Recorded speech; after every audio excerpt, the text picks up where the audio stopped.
Good afternoon, everyone. Welcome to the first edition of our Alumni Spotlight. I am thrilled today to welcome Dr. Peter Embi, who is a 1997 graduate of the University of South Florida and the 2017 recipient of our Distinguished Alumnus Award. Welcome. Thank you. It's an honor to be here. Thank you. We're so happy to have you. Can you tell us a little bit about yourself? I think you'll do a much better job introducing yourself than I could ever do. Happy to. Well, as you said, I'm a graduate of USF class of 97, and I'm a physician, of course, and I'm an informatician. I went through my medical training, and in the course of my medical training in internal medicine and in rheumatology, I also pursued training in biomedical informatics, and got a master's degree in that along the way.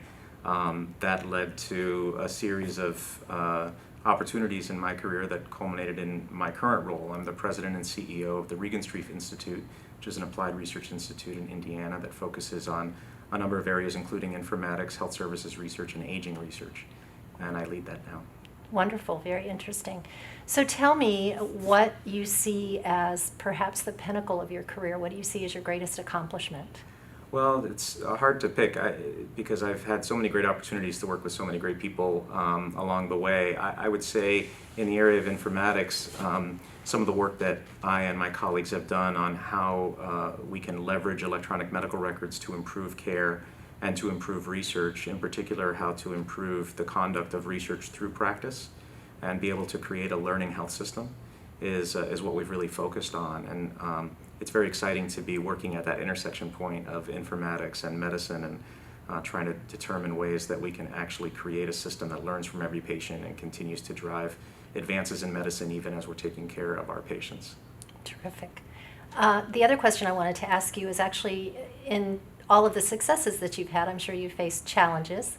Can you tell me a little bit about what you see as your greatest challenge either in the past or even in the current environment that we're living in? Well, sure. I think there's always challenges. I tend to see them as opportunities.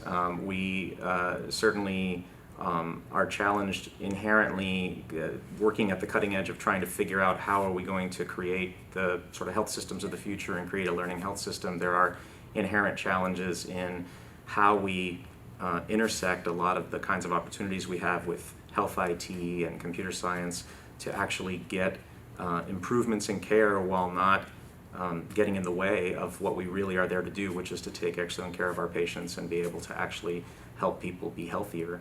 Unfortunately, a lot of the approaches that have been tried and that are in place can sometimes be very cumbersome and challenging. And so some of the challenges have been how do we overcome that to reap the benefits of what computerization and technology should be doing to help us take better care of patients while avoiding some of the pitfalls that actually lead to challenges in practice and burnout inadvertently, which is, of course, not what we want to achieve. Of course, yeah, absolutely.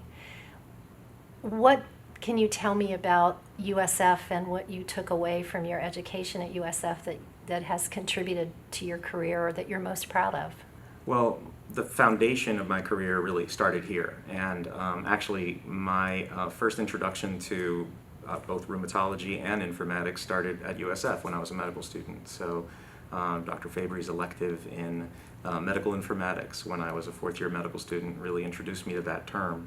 And so I wouldn't probably have pursued it were it not for that. And I think even more fundamentally, just my training as a physician, not only the excellent education that I got here that really allowed me to be as good or better than any of my colleagues from any other medical school in the country as I proceeded through my training and my career thereafter, but also the humanism, the values that were infused in me and my classmates when we were here on how to really be a physician continue to drive what I do. So even though I'm working in this area of data and technology and how it intersects, it's all about the patient. It's all about making people's lives better, and that started here. Yep. Yeah. It's interesting when you talk about informatics in the class, and I guess that would have been 96, 97. Yeah. I'm an 89 graduate. We didn't even have Windows at the time, or cell phones or any of that. It was pretty ahead of its time. Yeah, that's pretty remarkable. Yeah.